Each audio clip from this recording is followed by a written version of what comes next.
The way he'd suddenly remembered he had somewhere else to be. The way our group hangouts became increasingly rare, and our one-on-one time vanished entirely. But I'm already pulling on jeans, already grabbing my keys, because it's Dylan, and I've never been able to say no to him, even when I should. 20 minutes later, I'm standing outside his apartment. It's in a complex on the east side of town, the kind of place that caters to recent college grads with decent jobs but no real money yet. His car's the only one in the lot, which makes sense at this hour. Madison's car is conspicuously absent. I text, "I'm here." The door opens before I can knock. Dylan stands in the doorway, backlit by the dim light from his living room. He's in sweatpants and a t-shirt, his dark hair sticking up like he's been running his hands through it. His eyes are shadowed, rimmed with exhaustion or stress or both. "Hey," he says quietly. "Hey." We stand there for a moment, the space between us feeling vast despite being only a few feet. Then Dylan steps back, gesturing me inside. His apartment looks the same as always. Minimal furniture, gaming console under the TV, stack of pizza boxes on the counter that he probably means to throw away.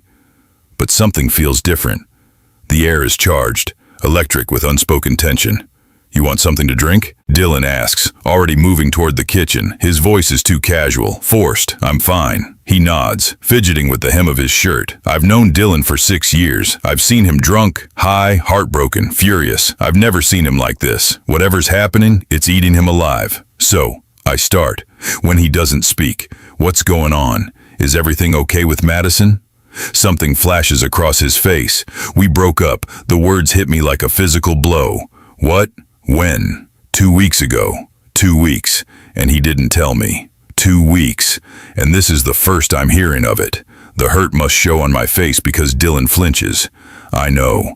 I should have said something. I needed time to figure some things out. Figure what out? He doesn't answer. Instead, he moves to the couch and sits, elbows on his knees, head in his hands. I follow slowly, taking the chair across from him, giving him space, waiting. "Why did you break up?" I ask when the silence stretches too long. Dylan's laugh is bitter, hollow. "Because I couldn't give her what she deserved. Because every time we were together, I was somewhere else in my head. Because I'm a coward who couldn't be honest about what I really want. My heart is hammering now, so loud I'm certain he can hear it. Dylan, what are you talking about?" He lifts his head, and the look in his eyes makes my breath catch. Raw, vulnerable, terrified. "That night, 3 months ago, when I saw you with that guy, Marcus." "Yeah, Marcus." Dylan's jaw tightens. I couldn't stop thinking about it.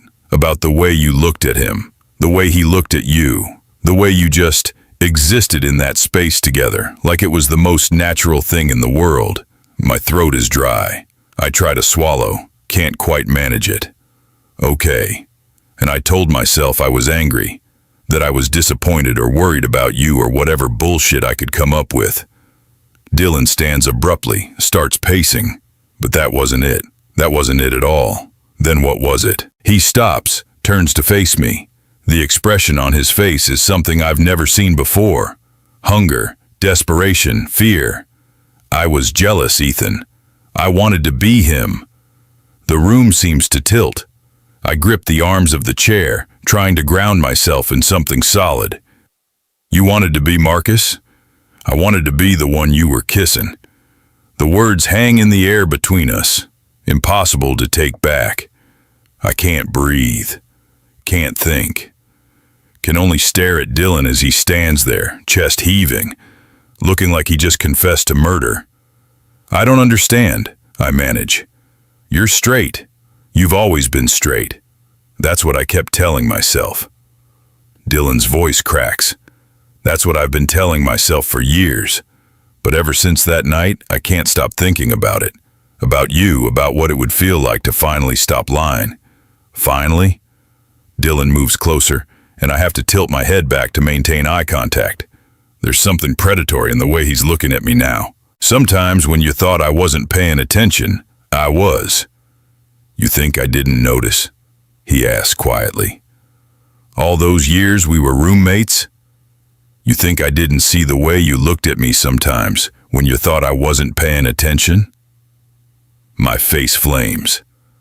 I don't know what you're talking about. Don't lie to me. Not now. His voice is rough, demanding. I need you to be honest with me, Ethan. Did you want me? Past tense, like it's already over. Like whatever I felt doesn't matter anymore. The hurt of that lances through me, sharp and unexpected. I stand, needing to move, to put distance between us. This isn't fair. You can't just call me over here at 2 in the morning and ask me that. You don't get to demand honesty when you've spent 3 months avoiding me. I know. You don't get to tell me you're jealous when you have a girlfriend. Had a girlfriend? I know. You don't get to look at me like that. Like what? Like I'm something you want. My voice breaks on the last word. Curling around the back of my neck. The curling around the back of my neck. The touch sears through me like electricity, making every nerve ending light up with want. What if I do want you? He breathes. What if I have for longer than I've been willing to admit? What if seeing you with him just made me realize I couldn't keep pretending anymore? I should step back, should put space between us before this goes somewhere we can't come back from. But I'm frozen, trapped by the intensity in his eyes and the heat of his palm against my skin. Dylan, you're confused. You just got out of a relationship. You're not thinking clearly. I've never been more clear. His thumb strokes the side of my neck, a gentle gesture that contrasts with the desperation in his voice. I've spent 3 months trying to convince myself this would go away, that it was just a phase or curiosity or whatever label I could put on it to make it less real. But it won't go away. You won't go away. I'm not going anywhere, I whisper. Good. Because I need you to tell me I'm not crazy. Need you to tell me you felt it too. All those nights we stayed up late talking. All those times we ended up closer than friends should be. Tell me I didn't imagine it. The memories flood back. Late nights on the couch, our legs tangled together while we watched movies. The way his hand would linger on my shoulder when he passed behind me. The inside jokes that no one else understood. The comfortable silence that felt more intimate than any conversation. You didn't imagine it, I admit. My voice is barely audible. I wanted you. So badly it hurt sometimes. But I thought you could never. Never what? Want me back? Want this? Dylan's other hand comes up to frame my face, holding me like I'm something precious, something breakable. His eyes search mine, looking for something I'm not sure I can give him. I'm terrified, he confesses. Terrified of what this means. Terrified of hurting you. Terrified of being wrong about what I'm feeling. Then why did you call me over here? Because being terrified of this is better than being without you. The words undo something in me. Some carefully constructed wall I've been hiding behind crumbles, leaving me exposed and aching. Dylan's face is inches from mine now, close enough that I can count his eyelashes, can see the exact moment his gaze drops to my mouth. Ethan, he says, my name a prayer and a question and a plea all at once. Tell me to stop. I can't.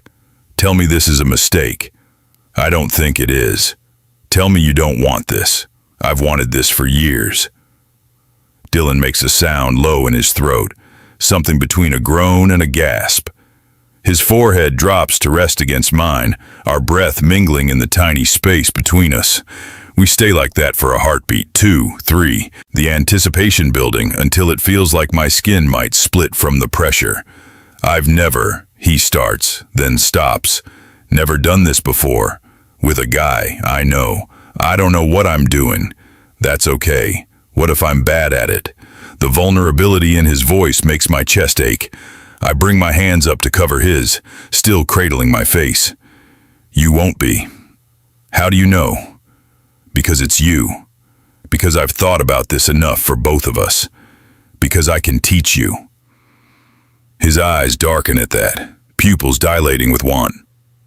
Teach me what? Everything. Anything you want to know. What if I want to know everything? Then I'll show you. Now. My heart is hammering against my ribs. If that's what you want. Dylan's thumb traces my lower lip, the touch feather light, but devastating in its intensity. I want, he starts, then seems to lose his nerve. His hand drops away, and he takes a step back. I want to be sure. Need to be sure before we cross this line, because once we do, I can't take it back. Can't. Do you want to take it back? No. God, no. But I need you to understand what you'd be getting into. I don't have this figured out. I don't know what I am or what this means or how to navigate any of it. All I know is that I can't stop thinking about you. Can't stop wondering what it would be like to finally stop fighting this. The honesty in his words is almost painful. This is Dylan stripped of all pretense, all the casual bravado and easy confidence he usually wears like armor. This is him raw and real and offering me something I've wanted for so long, I'd almost convinced myself it was impossible. I don't need you to have it figured out, I tell him. I just need you to be honest with me about what you want, about what you're feeling. I want you. His voice is quiet but certain. I'm feeling like if I don't kiss you soon, I might lose my mind. Then kiss me. But he doesn't move, doesn't close the distance between us. Sent that text, everything changed. What sent that text? Everything changed. What if I mess us up? Then we figure it out together. What if I'm not what you want once you actually have me? The question reveals so much of his fear. I step closer, eliminating the space he put between us. Dylan, I've wanted you since the night we met. Since you helped me carry boxes up 3 flights of stairs to our dorm room and then stayed to help me unpack. I've wanted you through every girlfriend, every awkward morning after, every time you smiled at me like I was the only person in the room. You don't get to doubt that now, even if I'm terrible at this, especially if you're terrible at this, because it means you're trying. It means you trust me enough to be vulnerable. Something in Dylan's expression shifts at that. The fear doesn't disappear, but it's joined by something else. Determination, decision. He reaches for me again, his hands finding my hips this time, pulling me closer. Okay, he says, okay. I'm done fighting this, done pretending, done lying to myself about what I want. His grip tightens. Show me. Show you what? Everything you said you'd teach me. Show me what it's like when you stop holding back. My breath catches. Dylan, we don't have to rush this. We can take it slow. I've been going slow for 3 months. I'm done with slow. His eyes bore into mine, intense and unwavering. I need to know what I've been missing. Need to know if this is as good as I've been imagining. And if it's not, then at least I'll know. At least I'll have stopped wondering. His hands slide up my sides, leaving fire in their wake. But I don't think that's going to be a problem. Why not? Because every time you look at me, I feel like I'm burning alive. Because your voice does things to me I don't have words for. Because I spent 2 hours tonight just staring at my phone, trying to talk myself out of texting you, and failing spectacularly. The confession makes my head spin. 2 hours. Longer, if I'm being honest. I've been wanting to reach out since the day Madison and I broke up. Maybe even before that. What stopped you?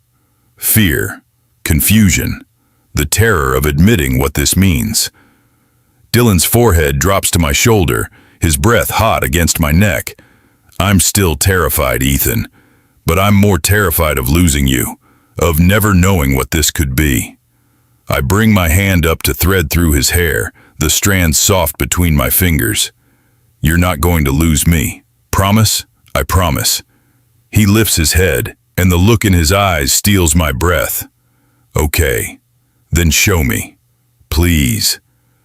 The please breaks me. I close the final distance between us and press my lips to his. It's gentle at first, testing, giving him a chance to pull away, to change his mind.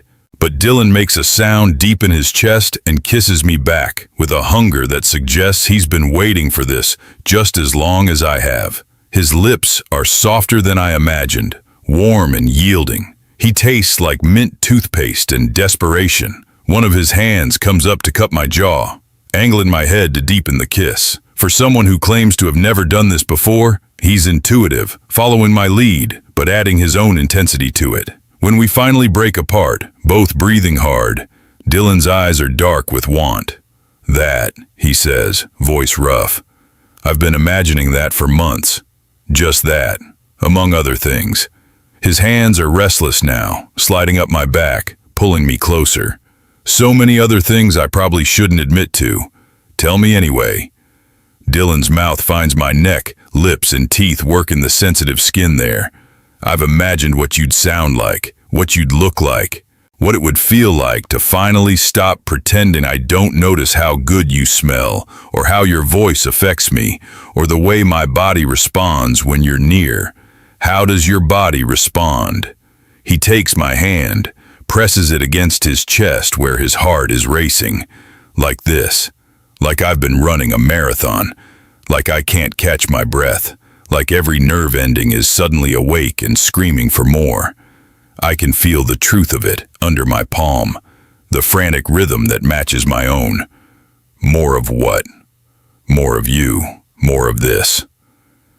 Dylan's mouth finds mine again, and this kiss is different, deeper, more demanding. His tongue sweeps against my lower lip, asking permission. I grant it, and the first touch of his tongue against mine pulls a sound from both of us. We're moving, though I'm not sure who's leading.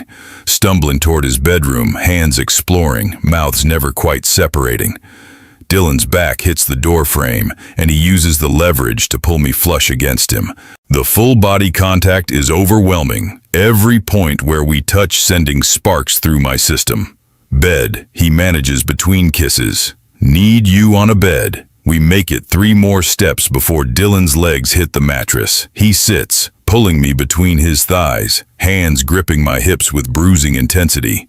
From this angle, I'm slightly taller, and he has to tilt his head back to maintain the kiss.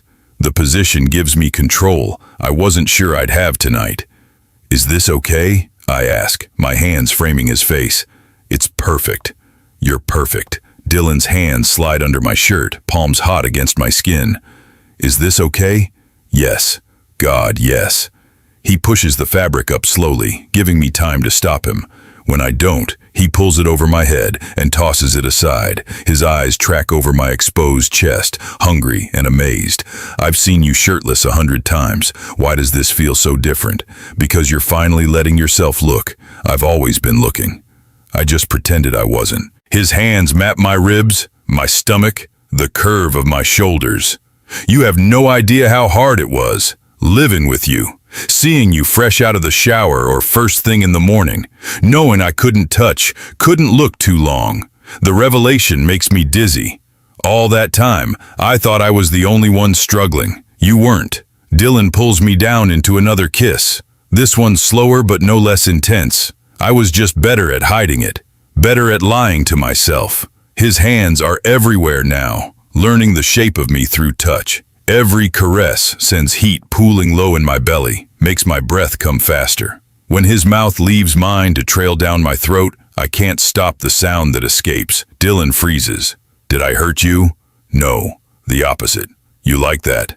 The wonder in his voice is endearing. He does it again, teeth grazing the sensitive skin, and I shudder.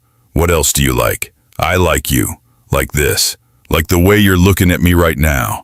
"How am I looking at you?" "Like you're starving and I'm a feast." Dylan's laugh is low and dark. "You have no idea." He stands, our positions reversing. Now I'm the one sitting, looking up at him. "Take off your pants." The command sends electricity down my spine. Direct, certain, so different from the nervous boy who opened the door an hour ago. I comply, fumbling with my button and zipper until I can kick the jeans away. Dylan's eyes darken as he takes in my body clad only in boxer briefs.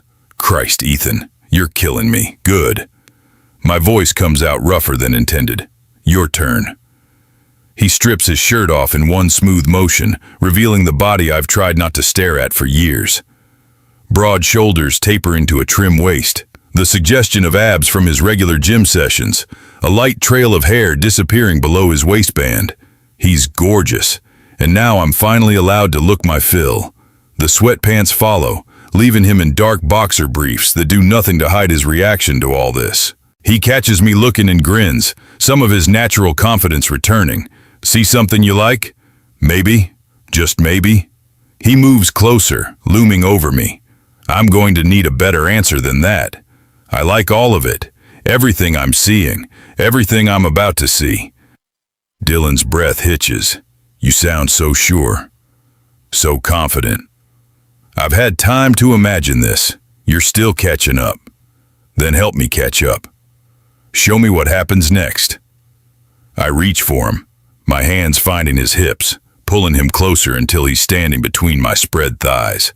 This close, I can feel the heat radiating from his skin, can see the rapid rise and fall of his chest, can smell the clean, familiar scent of his body wash mixed with something darker, muskier. What do you want? I ask. Dylan's hand comes up to thread through my hair. I want to know what you taste like, what you feel like. I want to do all the things I've been imagining, and probably 100 more I haven't thought of yet. The honesty of it makes my heart race. We have all night. All night might not be enough. Then we'll take more time. Tomorrow night, next week, however long you need. I need forever. The words come out before he can stop them. Dylan's eyes widen, like he's shocked by his own admission. I don't know what I mean. I think you do.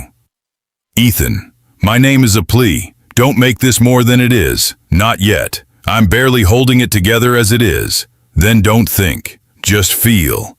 I pull him down onto the bed beside me, rolling so we're facing each other. The position is intimate without being overwhelming. Dylan's hand finds mine, fingers interlacing. For a moment, we just look at each other. Really look. Seeing all the things we've both been hiding for so long. This is real, Dylan says quietly. This is actually happening. Do you want it to be happening? More than anything. His free hand cups my face. I just keep waiting for it to feel wrong. For my brain to catch up and tell me I've made a mistake. And it feels right. Terrifyingly right. Like this is what I've been moving toward my whole life without realizing it. I lean in and kiss him, pouring years of want and hope and carefully controlled desire into it. Dylan responds immediately, his body pressing closer, one leg sliding between mine. The increased contact pulls sounds from both of us, needy and raw. When we finally break apart, both breathing hard, Dylan's pupils are blown wide with desire. Teach me, he says again. I want to make you feel good. Want to know how? You already are. No, I mean really good. The way you'd make someone else feel. The way you made Marcus feel. The mention of another name is jarring, but I understand what he's asking. You want to know what I like. Want to know everything you like. Want to be the only person who knows. The possessiveness in his voice shouldn't affect me as much as it does. You might be. What do you mean? I've never let anyone get this close. Never trusted anyone enough to be this vulnerable. Dylan's expression softens. Even Marcus? Especially not Marcus. That was physical. This is I trail off, not sure how to finish. This is what? Everything. His kiss this time is tender, reverent, like he's trying to convey everything he can't put into words. When he pulls back, his eyes are suspiciously bright. Show me, he whispers. Show me how to touch you, how to make you fall apart. I want to be the one who undoes you. My hands tremble as I guide his to my chest. Here, touch here. Dylan follows my direction, his palms sliding over my ribs, thumbs grazing sensitive skin. His touch is exploratory, curious, learning what makes me gasp, what makes me arch into the contact. When he finds a spot that makes me react particularly strongly, he focuses there, repeating the gesture until I'm trembling. Like this? He asks. Exactly like that. What else? I guide his hand lower, showing him the paths that make me shiver, the pressure that makes me moan.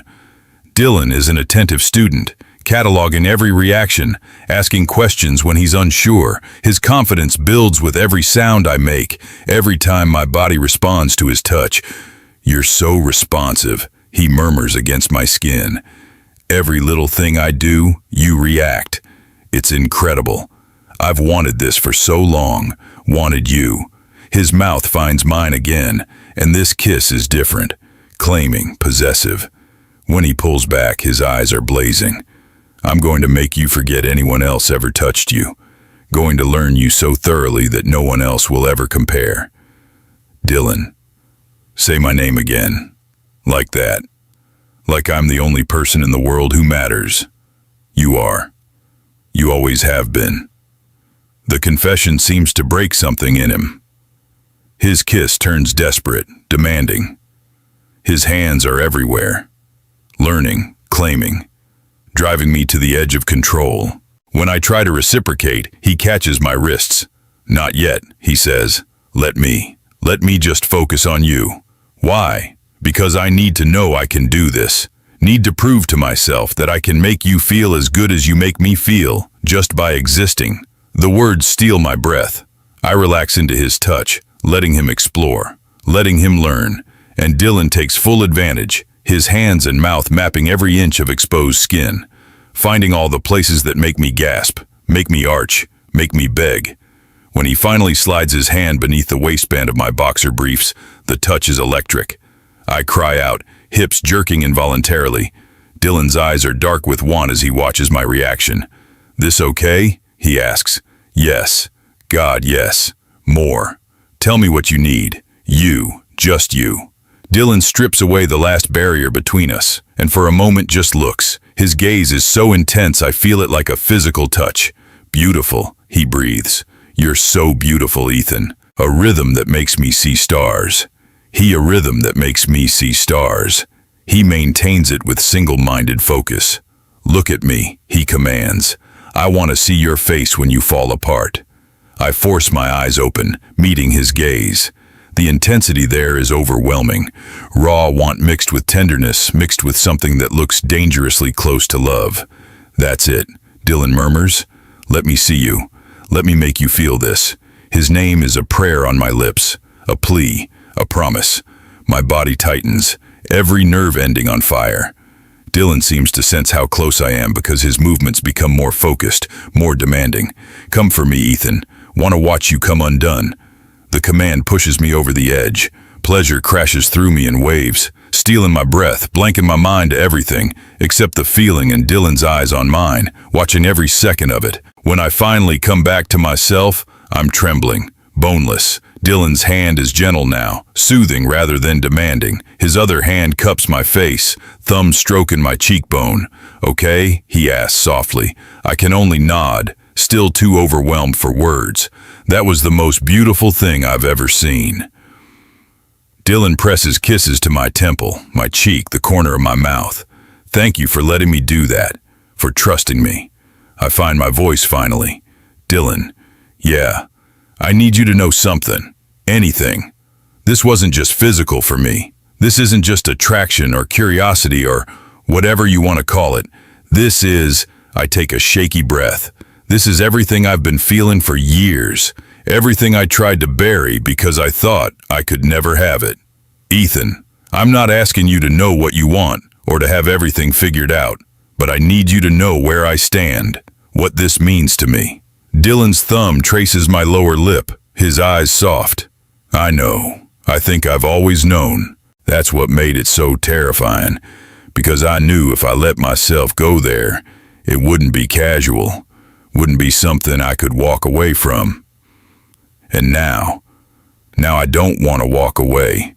Don't think I could even if I tried. His forehead rests against mine. You've ruined me for anything else, and we've barely started. Good. His laugh is breathless, almost disbelieving. You're not supposed to say that. Why not? It's true. I've been ruined for you since the day we met. Fair's fair. Dylan kisses me again, slow and deep. When he pulls back, his expression is serious. I don't know what I'm doing. Don't know how to be in a relationship with a guy or what that even looks like. I'm probably going to mess this up a dozen different ways. Then we'll figure it out together. You keep saying that, because I mean it. I'm not expecting perfection, Dylan. I'm just asking for honesty, for you to try. I can do that. His hand finds mine, fingers interlacing. I want to do that. Want to figure this out with you? We lie there in comfortable silence, our breathing gradually returning to normal. Dylan's thumb traces lazy patterns on the back of my hand. The gesture is absent, unconscious, like touching me has already become natural. "Can I ask you something?" he says after a while. "Anything? When did you know? That you wanted this? Wanted you specifically, or wanted guys in general?" "Both," I consider the question. "I knew I was into guys when I was 15. Knew I wanted you by the end of our first week as roommates. You came back from the gym, all sweaty and out of breath, and flopped onto your bed complaining about the workout. And I remember thinking that I was in so much trouble." Dylan's expression shifts. That early? And I've wasted all this time? Not wasted. I pull him closer. Just took the long way to get here. Dylan's eyes search mine, looking for reassurance. "The long way," he repeats. "And we're here now. We're here now." He kisses me again, and this time there's less desperation, more certainty. Like he's starting to believe this is real, that it's not going to disappear when the sun comes up. When he pulls back, his expression is softer. "What about you?" I ask. "When did you start questioning?" "Honestly?" Dylan's fingers trace patterns on my shoulder, the touch absent and intimate. "I think part of me always knew something was different. I just didn't have the framework to understand it. Remember sophomore year when I dated Ashley, the blonde from your econ class?" "Yeah." Everyone kept telling me how lucky I was, how perfect we looked together. And on paper, it made sense. She was smart and funny and beautiful. But every time we were together, I felt like I was playing a role, like I was following a script someone else wrote. I remember, you broke up with her after 3 months, because I realized I was spending more time thinking about my roommate than my girlfriend. Dylan's laugh is self-deprecating. I told myself it was normal, that guys could be close friends, could prefer each other's company, that it didn't mean anything. But it did mean something. It meant everything. I just couldn't admit it. Dylan shifts, propping himself up on one elbow so he can look down at me. There were so many moments, so many times I almost let myself see it.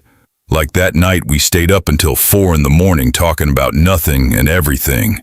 Or when you got sick with the flu and I spent 3 days taking care of you. Or when you came back from winter break and I realized I'd missed you more than I'd missed anyone, including my family. I remember all of those. Do you remember the camping trip? Junior year. My breath catches. When we shared a tent. Dylan nods, his eyes dark with memory. I barely slept that night. You were right there, close enough to touch. And I kept thinking about what it would be like to just reach over, to see if you'd let me. But I was terrified. Terrified of what it meant, of losing you if I was wrong. You weren't wrong. I know that now. But then, I convinced myself I was just confused, that the intimacy of sharing a small space was messing with my head. His hand cups my face. I've gotten really good at lying to myself over the years. And now I'm done lying. Dylan's thumb traces my cheekbone. Seeing you with Marcus that night, it broke something open. I couldn't pretend anymore. Couldn't tell myself that what I was feeling was just friendship or admiration or any of the other labels I'd been using. What did you feel? Jealousy. So much jealousy I could barely breathe.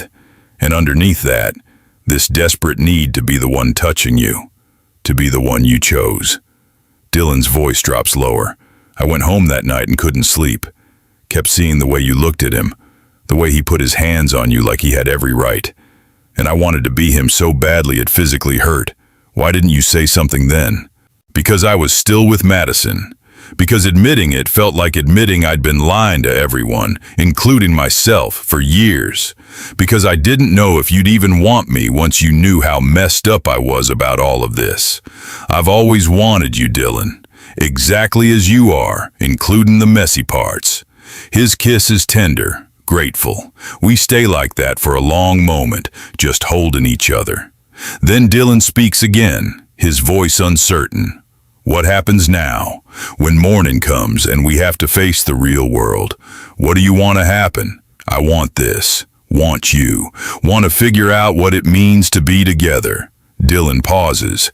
But I'm scared, Ethan. Scared of what people will say. Scared of disappointing my family. Scared of not being good enough at this. You don't have to have all the answers right now. But I need to have some answers. Dylan sits up, running his hands through his hair.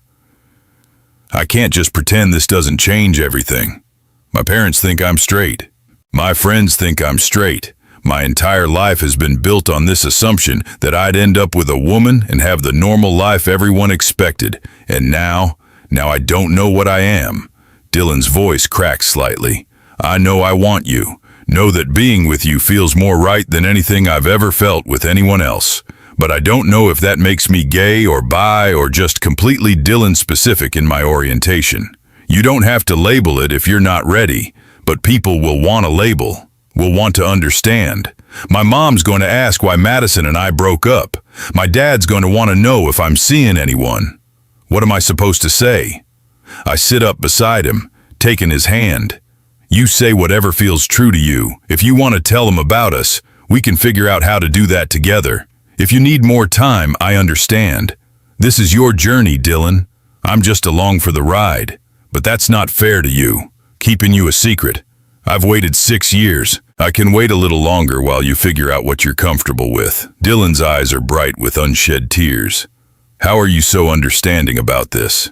Because I love you. The words slip out before I can stop them.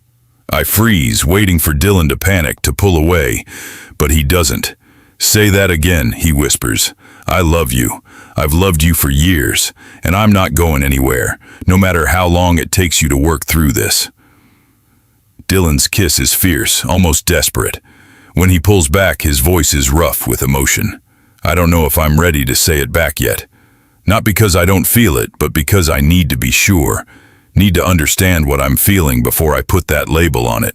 I understand, but I need you to know that what I feel for you, it's more than anything I've ever felt for anyone.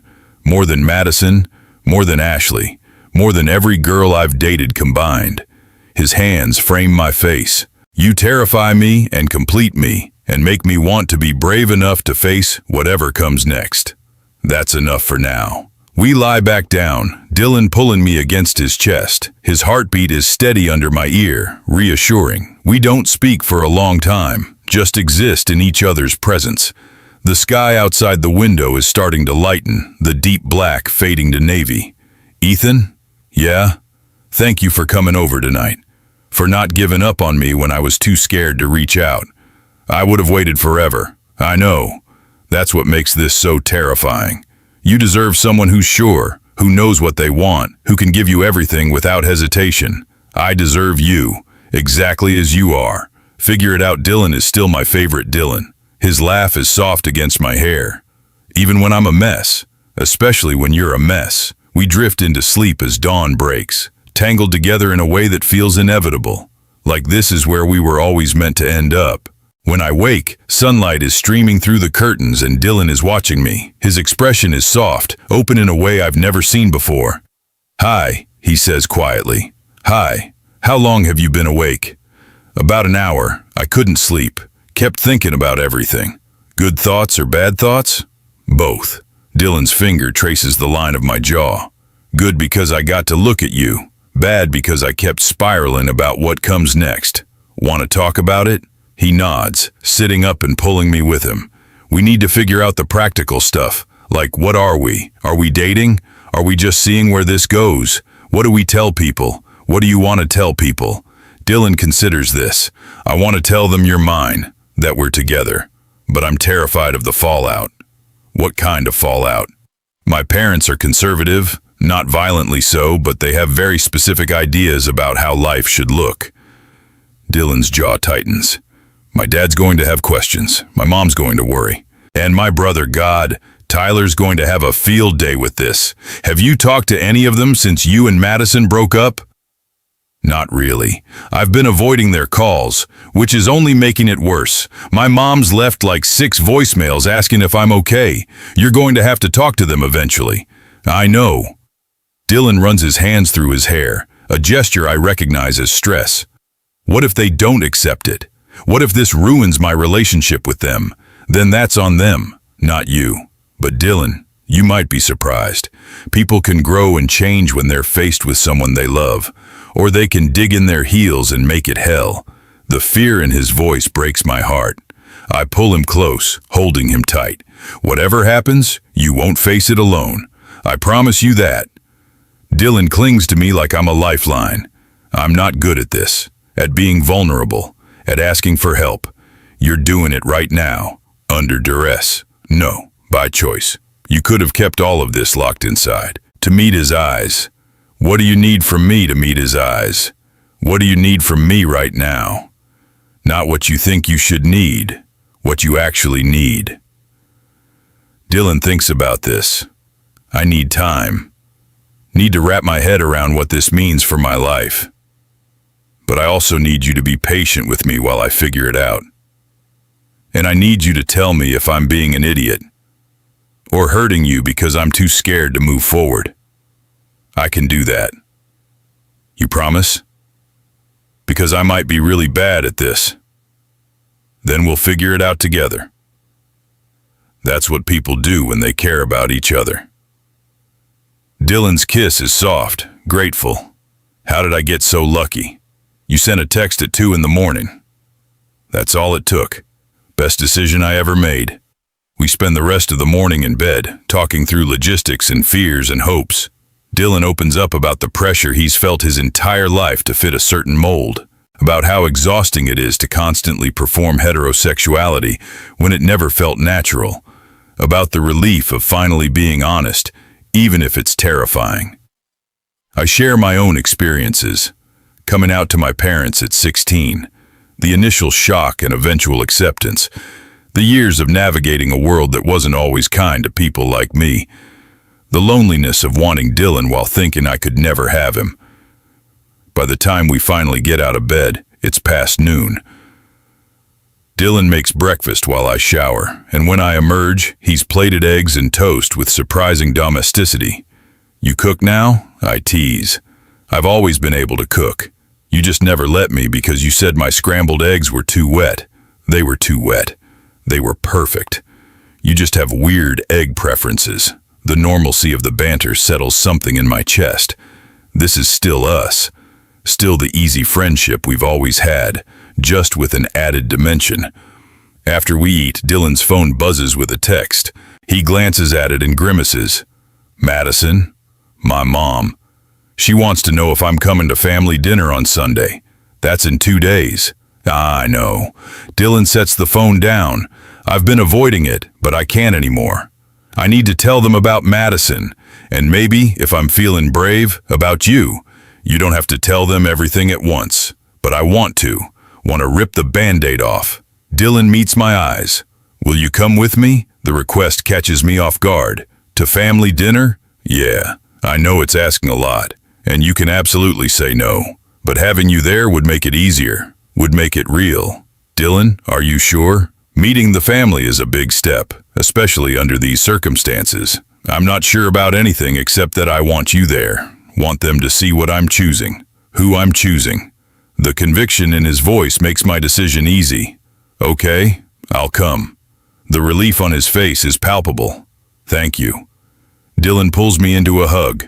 I know I'm asking you to walk into potential disaster with me. I've faced worse. Have you, though? Fair point. We spend the rest of the weekend in Dylan's apartment, existing in our own bubble. We order takeout, watch movies, talk for hours. We learn each other in ways we never allowed ourselves before. I discover that Dylan likes to be the little spoon despite his size, that he makes soft sounds in his sleep, that he's surprisingly affectionate once he allows himself to be. Dylan learns that I'm ticklish behind my knees, that I hog the blankets, that I like my coffee with way too much sugar. We map each other's bodies and minds, building intimacy that feels both new and ancient.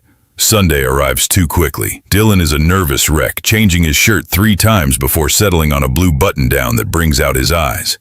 You look great, I assure him. I look like I'm about to throw up. You look great while looking like you're about to throw up. That's not comforting. I'm not here to be comforting. I'm here to be honest. Dylan laughs despite his nerves. Come here. He pulls me close, resting his forehead against mine. Whatever happens today, I want you to know this wasn't a mistake. You weren't a mistake. I know. Do you? Because if they react badly, I don't want you to think it's about you. It's about them and their limitations. Dylan, I've been through this before. I know how it goes, but you shouldn't have to go through it again because of me. I kiss him softly. I'd go through it 1,000 times if it meant being with you. The drive to his parents' house takes 40 minutes. Dylan's hands are white-knuckled on the steering wheel, his jaw tight with tension. I rest my hand on his thigh, a silent reminder that he's not alone. His childhood home is in a nice suburb, the kind with manicured lawns and American flags. Dylan's mom, Carol, answers the door with a bright smile that falters slightly when she sees me behind him. Ethan, what a nice surprise. I didn't know you were coming. Last-minute addition, Dylan says, his voice carefully casual. Hope that's okay. Of course. The more the merrier. Come in, come in. The house smells like roast chicken and anxiety. Dylan's dad, Robert, is in the living room watching football. His brother Tyler is sprawled on the couch, scrolling through his phone. Both look up when we enter. Dylan, Robert says, standing to shake his son's hand. Good to see you. And Ethan, been a while. Yes, sir. Good to see you too. Dinner isn't quite ready, Carol says. Why don't you boys relax in the living room? I'll call you when it's time. Dylan's hand finds mine as we sit, a brief squeeze of solidarity before he releases it. The gesture doesn't go unnoticed. Tyler's eyes narrow, tracking the movement. So, Tyler says, his tone too casual. How's Madison? Surprised she's not here. Dylan's jaw tightens. We broke up. The room goes quiet. Carol appears in the doorway, clearly having heard. What? When? 2 weeks ago. Dylan, honey, why didn't you tell us? Because I needed time to process it, and because I knew you'd have questions I wasn't ready to answer. Robert mutes the TV. What kind of questions? Dylan takes a deep breath. I can see him gathering courage. The questions about why, about what went wrong, about what happens next, and what did go wrong. Carol's voice is gentle, concerned. You two seemed so good together. We were, on paper, but there were things missing. Things I couldn't give her because I was too busy lying to myself about what I actually wanted. I don't understand, Robert says. Dylan's hand finds mine again, this time not letting go. I'm seeing someone important, someone I should have been honest about a long time ago. Carol's eyes flick to our joined hands. Oh, the single syllable contains multitudes. Understanding, surprise, maybe a hint of disapproval. Ethan and I, Dylan continues, his voice stronger now. We're together. Have been for a few days officially, but if I'm being honest, I've wanted this for years. Wanted him for years. The silence is deafening. Tyler looks between us, his expression unreadable. Robert's face has gone carefully blank. Carol seems frozen, processing. You're gay, Robert finally says. It's not a question. I don't know what I am, Dylan admits. I just know that Ethan is the person I want to be with, the person I choose. How long have you known? Carol asks quietly. That I was attracted to men, or that I was attracted to Ethan specifically? Both. The first I've suspected for years but refused to acknowledge. The second since we met. Dylan's thumb strokes the back of my hand. I've been in love with my best friend for 6 years and too scared to admit it. Carol sinks into a chair. 6 years. You've been lying to us for 6 years. I've been lying to myself for 6 years, Dylan corrects. You just got caught in the crossfire. This is a lot to process, Robert says. My happiness, then your comfort.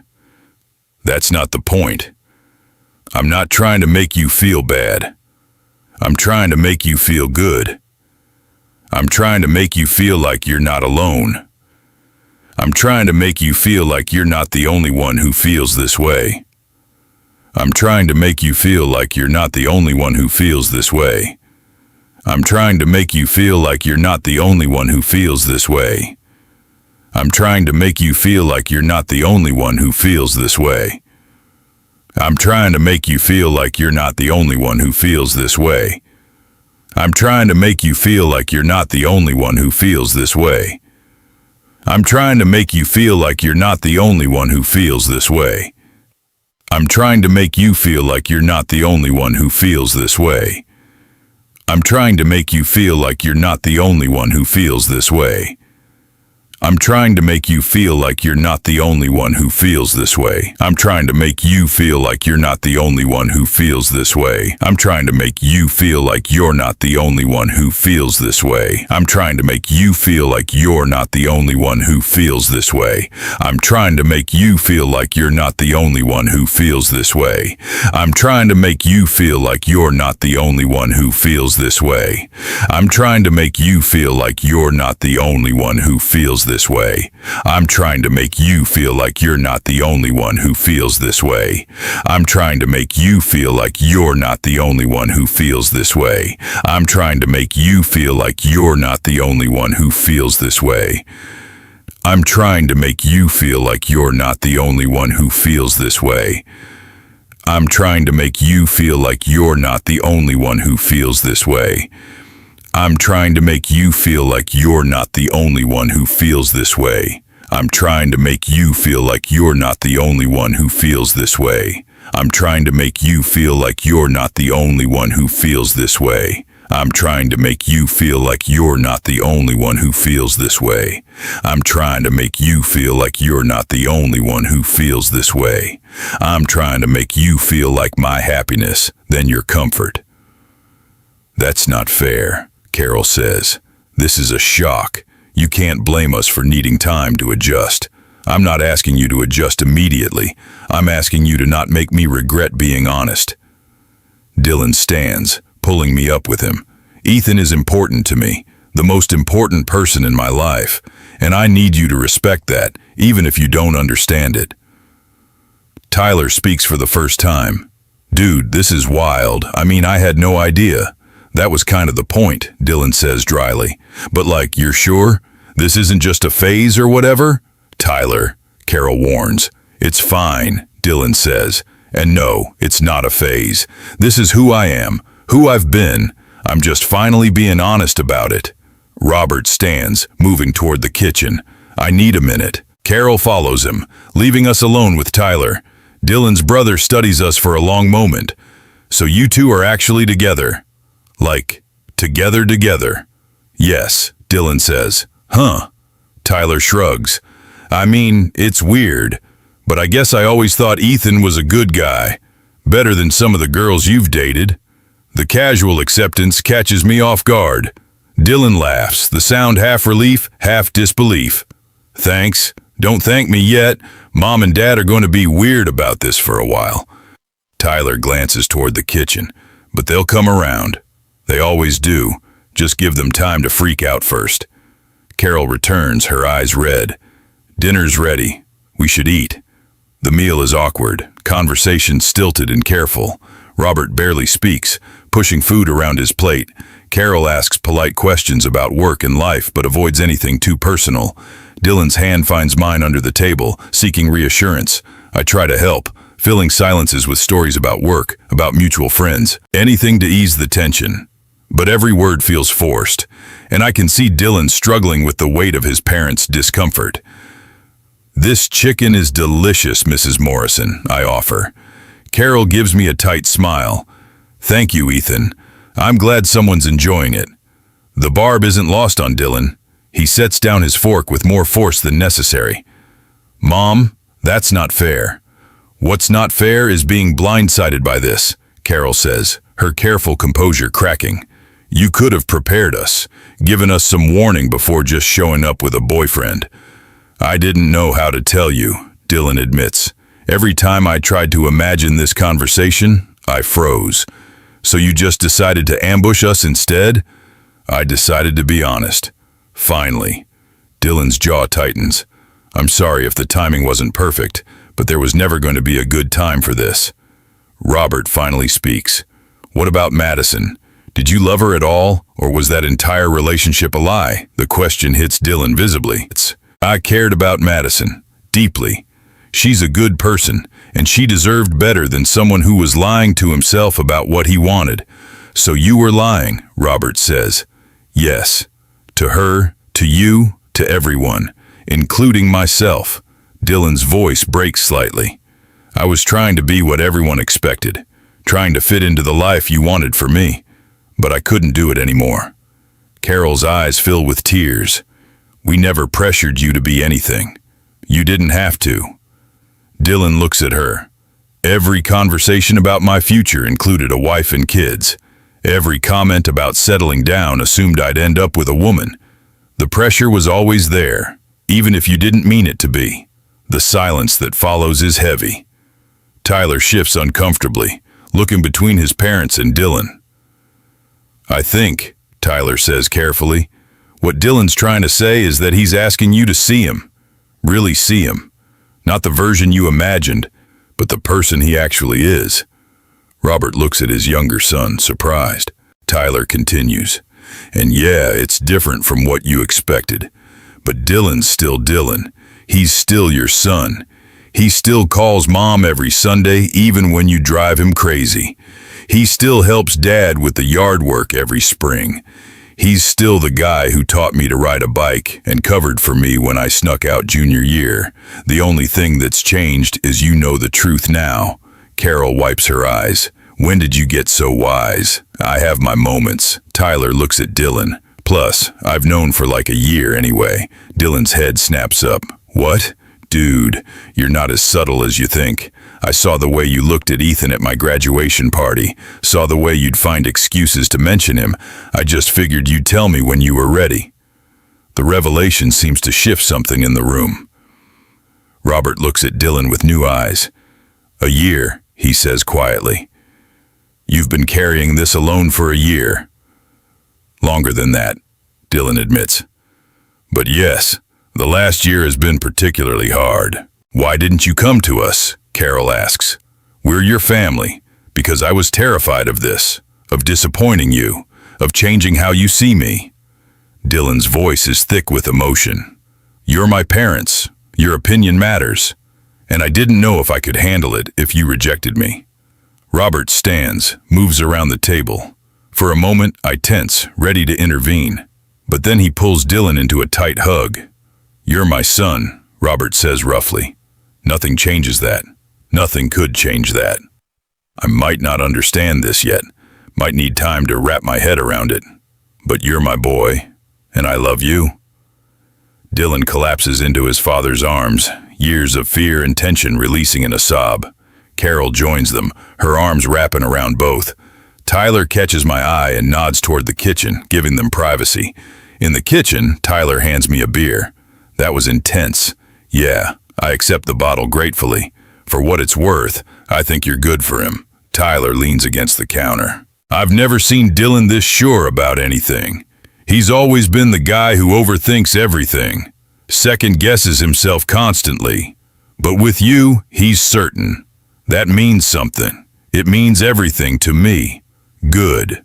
Because if you hurt him, I'll have to kick your ass. The protective threat makes me smile. Understood. We're okay then. Tyler clinks his bottle against mine. Welcome to the family, I guess. Fair warning, we're kind of a mess. All families are. True. But we're your mess now. When we finally leave, Dylan is exhausted. We sit in the car for a long moment before he starts the engine. That went well, he says, his voice dripping with sarcasm. It could have been worse. How? They barely looked at me. At us. They didn't kick you out. Didn't tell you never to come back. That's something. Dylan leans his head against the steering wheel. I knew it would be hard. I just didn't expect it to hurt this much. I stroke his back, wishing I could take away the pain, give them time. They're processing. What if time doesn't help? What if this is just how it is now? Then we build our own family, with people who accept us, who celebrate us. I turn his face toward mine. Your parents don't get to define your worth, or our relationship. Dylan kisses me, desperate and grateful. Take me home. Yours or mine? Ours. His eyes meet mine. I want to go to our home. The possessive plural makes my heart skip. Okay, let's go home. The next weeks are difficult. Dylan's parents reach out sporadically, their texts careful and distant. His mom asks how he's doing but doesn't mention me. His dad sends articles about family dinners, a passive-aggressive reminder of what Dylan's missing by not attending. But Tyler surprises us. He starts texting Dylan regularly, sending memes and casual check-ins. He even invites us both to his birthday party, introducing Ethan as my brother's boyfriend without hesitation. Dylan's friends are more mixed. Some distance themselves, uncomfortable with the revelation. Others step up, their support unwavering. We lose some people we thought we could count on. We gain others we never expected. Through it all, Dylan grows more confident, more certain. He changes his relationship status on social media, posts a photo of us together, holds my hand in public, even when people stare. 3 months after that first text, Dylan finally says the words I've been waiting to hear. We're at my apartment, cooking dinner together. I'm chopping vegetables while Dylan manages the pasta. It's domestic and comfortable and perfectly ordinary. And then Dylan sets down his spoon and turns to me. I love you, he says. No hesitation, no doubt. I love you, Ethan. I've probably loved you since that first week when you helped me pass calculus and made terrible jokes about derivatives. I was just too scared to see it. Tears prick my eyes. Say it again. I love you. Dylan crosses to me, ignoring the abandoned vegetables. I love you and I'm done being scared. Done hiding. Done pretending this is anything other than the best thing that's ever happened to me. I kiss him, pouring 6 years of longing into it. When we break apart, we're both grinning. So where do we go from here? Dylan asks. Anywhere we want. That's not helpful. I know, but it's true. We can go slow. We can go fast. We can figure it out as we go. I take his hand. The only thing that matters is we do it together. Together, Dylan repeats. I like the sound of that. 6 months later, Dylan moves into my apartment officially. His parents come to help, a tentative peace having been reached through family therapy and long conversations. Carol hugs me when they leave, whispering thank you for making him happy. A year after that first text, we're celebrating our anniversary. Dylan surprises me with a weekend trip to the cabin where we first kissed. It's December now, snow covering everything in white. Remember when I texted you at 2 in the morning? Dylan asks as we sit by the fire. How could I forget? I was terrified. Thought you might tell me to handle my crisis alone. I would never. I know that now. Dylan pulls me closer. That text changed my life. Changed everything. Mine too. He's quiet for a moment, then reaches into his pocket. I got you something. Dylan, we said no gifts. Yeah, well, I'm bad at following rules. He pulls out a small box. Before you freak out, it's not what you think. Or maybe it is. I don't know. I'm nervous. My hands shake as I open it. Inside is a simple silver band. It's a promise, Dylan says quickly. A promise that I'm in this, that I choose you every day, that someday, when we're ready, I want to make it official. Real, legal, Dylan. I know it's fast. I know we've only been officially together for a year. But Ethan, I've loved you for 6, and I don't want to waste any more time pretending this isn't forever. Tears stream down my face. Yes. Yes to the promise. Yes to forever. Yes to everything. He slips the ring onto my finger, and it fits perfectly, like it was always meant to be there. 3 years later, we get married. Small ceremony, close friends and family. Dylan's parents are there, his mom crying happy tears. Tyler is the best man, his speech both touching and mortifying. When Dylan says his vows, his voice is strong and sure. Ethan, you saw me when I couldn't see myself. You waited when anyone else would have walked away. You loved me through the fear and confusion, and all the times I almost lost my courage. You're my best friend, my partner, my home. And I promise to spend the rest of my life being worthy of the gift you've given me. I can barely get through my own vows, too overcome with emotion. But I managed to say the important parts. Dylan, you took the biggest risk of your life by sending me that text, by being honest when it would have been easier to hide, by choosing love over fear. And I promise to honor that courage every day, to be patient when you need it, to push you when you need that too, to build a life with you that's exactly what we want it to be. When we kiss, our friends cheer. Dylan's mom wipes her eyes. Robert shakes my hand afterward, tells me to take care of his son. I will, I promise. 5 years later, we buy a house. Nothing fancy, but it's ours. Dylan sets up his home office. I claim the spare bedroom for my writing. We adopt a dog that Dylan swears he didn't want, but who now sleeps in our bed every night. We host dinners for friends, game nights, holiday celebrations. Our home becomes a gathering place for people who need to be seen, to be accepted. We pay forward the grace that was shown to us. 10 years after that first text, we're sitting on our porch watching the sunset. Dylan's head is on my shoulder, our hands intertwined. The dog is snoring at our feet. You ever regret it? I ask. All of this? Not for a second. Dylan lifts his head to look at me. You? Never? Even when it was hard? Especially when it was hard. Because that's when we proved what we're made of. Dylan smiles. That same soft expression from our first morning together. I'm glad I texted you. I'm glad you were brave enough to ask me to come over. Best decision I ever made, Dylan says. Mine too. We sit watching the sunset. 10 years of love between us. It started with a text at 2 in the morning. It became forever.